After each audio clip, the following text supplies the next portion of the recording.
Hai teman Puri, saya Nana Wahyudin. Kali ini kita akan mengulik potensi dolar Amerika beserta rival dan aset lainnya dalam segmen Money Outlook edisi Juli 2023. Bulan lalu dolar terpuruk usai The Fed menunda kenaikan suku bunga. Tekanan diperparah dengan angka inflasi yang terus menurun hingga 4% dan membuat dolar melemah ke 1,5% secara bulanan. Meski begitu, Jerome Powell menyatakan bahwa prospek kenaikan suku bunga masih akan tetap terbuka. Angka tenaga kerjaan juga diperkirakan kembali menghijau. Hal ini tentu bisa menjadi dorongan bagi dolar dalam pergerakan market bulan ini. Di Juli ini dolar masih menuju pergerakan tren naik jangka pendeknya, walaupun ada rintangan support secara bulanan di 101.75. Penembusan area tersebut diperkirakan membuka ruang penurunan lanjutan menuju 100.64. Sebaliknya, jika penembusan area resisten berada di 104.52, maka ruang penguatan lanjutan akan menuju 106.55. Dolar diperkirakan akan berada pada rentang harga 101.50 sampai 106.00 untuk bulan ini. Lalu bagaimana prospek data Nova Payroll dan Unemployment Rate di pekan pertama Juli ini? Untuk Nova Payroll kali ini diperkirakan akan berada di bawah data sebelumnya. Estimasi berada di 250.000 sampai 270.000. Sedangkan angka Unemployment Rate masih relatif aman, masih di bawah 4%. Fed meeting yang dijadwalkan pada tanggal 25 dan 26 mendatang diprediksi akan ada kenaikan 25 basis poin dan membawa suku bunga acuan di 5,50%. Di sisi lain, The Fed melanjutkan kenaikan suku bunga dengan pertimbangan laju inflasi yang masih berada di 4%. The Fed digambarkan terus menekan laju inflasi hingga mencapai targetnya yaitu 2%. Data inflasi tahunan diperkirakan akan pada kisaran 3,5% hingga 3,6% pada tanggal 12 Juli mendatang.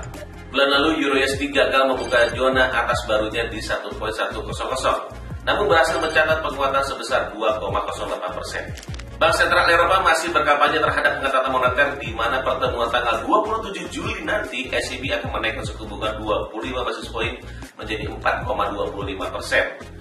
Potensi penguatan bulan ini masih terbuka dengan menguji area 1.100. Bila terjadi penembusan dan penutupan di atas area tersebut, maka ruang kenaikan lanjutan akan menuju 1.1125.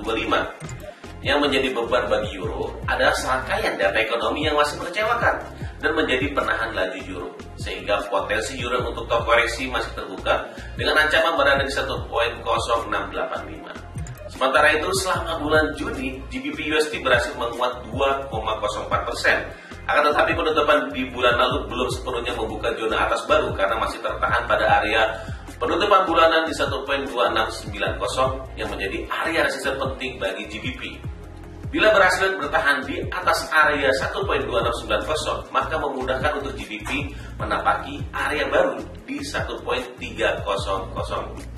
Lalu, jika ancaman koreksi berada di 1.2480, maka positif diperkirakan akan terus tertekan hingga 1.2300.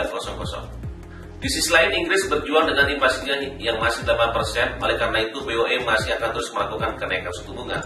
Dan untuk nilai tukar yen terhadap dolar mengalami pelemahan dalam 3 bulan beruntun.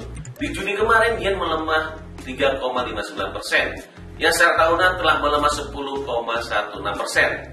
Pelemahan yen tidak lepas karena divergensi suku bunga BOJ dan The Fed sangat jauh. Ketika The Fed terus menaikkan suku bunga, BOJ masih mempertahankan sikap dovisnya dengan suku bunga 0,1%. Sejak Januari 2016, BOJ menerapkan suku bunga negatif 0,1%. Namun kondisi inflasi saat ini sudah mencapai 3,2% dan menjadi yang tertinggi dalam 40 tahun terakhir. Pelemahan nilai tukar yen saat ini berada di 144 per dolar. Dengan kondisi yen yang saat ini mendekati 145, maka BOJ memiliki banyak tekanan terutama dari pemerintah Jepang untuk meredam pelemahan tersebut melalui intervensi. Diperkirakan rentang harga yen di bulan Juli berada di kisaran 136.00 sampai 148.00. Terakhir, harga emas terjun bebas dalam 2 bulan. Hal ini disebabkan karena The Fed masih agresif dalam menaikkan suku bunga, sehingga tidak menguntungkan bagi investasi emas. Selama bulan Juni, SHU telah turun 2,2% dengan berada di bawah 2.000. Bahkan sempat melemah hingga 1.892. Potensi pelemahan emas masih berlanjut bulan ini seiring dengan langkah pengetatan The Fed yang masih berjalan. Diperkirakan ruang penurunan bisa menuju 1.800. Jika resisten kuat berada di 1.950, maka bisa memudahkan emas kembali bergerak mendekati 2.000.